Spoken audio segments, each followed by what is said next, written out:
किया गया जिसमें लगभग इस देश का हर वर्ग निराश हुआ है, मात्र दो व्यक्तियों को छोड़ के, नीतीश कुमार और चंद्रबाबू नायडू। मैं पूछना चाहता हूं कि वो राज्य जिन्होंने अभूतपूर्व समर्थन भाजपा को दिया, अपने राज्यों की लगभग सारी सीटें दे दी, जैसे कि दिल्ली है, गुजरात है, उड़ीसा है, हिमाचल प्रदेश है, झारखंड, छत्तीसगढ़ है, मध्य प्रदेश है, इन राज्यों को क्या मिला इस बजट में? इन राज्यों को कुछ नहीं मिला।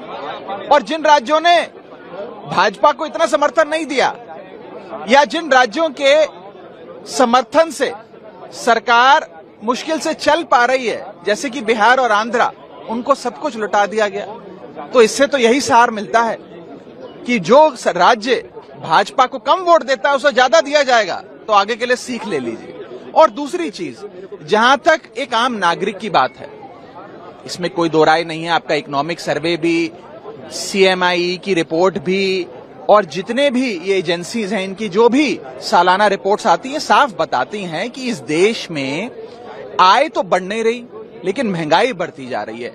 अगर आय महंगाई के अनुसार नहीं बढ़ेगी तो इस देश का हर नागरिक एक महीने से गरीब होता जा रहा है। और उसके ऊपर निवेश करने वाली जो एक बहुत बड़ी तादाद थी इस देश में, उसको लाचारी के कगार पे लाकर सरकार ने खड़ा कर दिया, जिसमें सबसे बड़ा, मैं कहूंगा, बॉडी ब्लो इस देश के इन्वेस्टर्स को दिया गया है, वो है इंडेक्सेशन की। जो लाभ आपको दिया जाता था वो आपसे छीन लिया।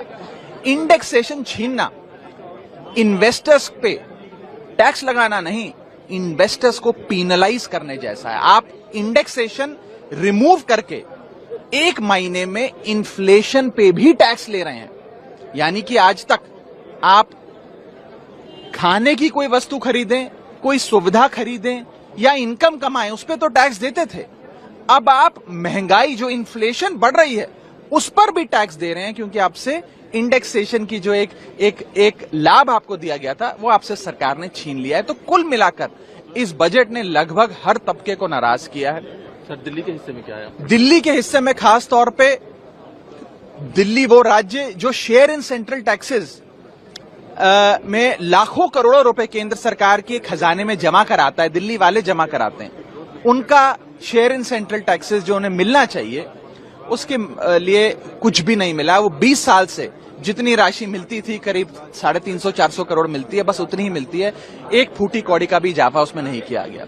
और एक प्रकार से पक्षपात तमाम राज्यों में किया गया है, दुर्भाग्यपूर्ण है। और मुझे लगता है कि शायद ही कोई ऐसा बजट होगा इस देश के इतिहास में जिसने लगभग सबको निराश किया हो। और यहां तक कि अगर आप भारतीय जनता पार्टी की समर्थकों से बात करें, इंटरनेट पे देखें या इंटरनेट के अलावा भी सड़क चलते भाजपा के समर्थकों से बात करें, वो सब भी इस बजट से निराश हुए हैं।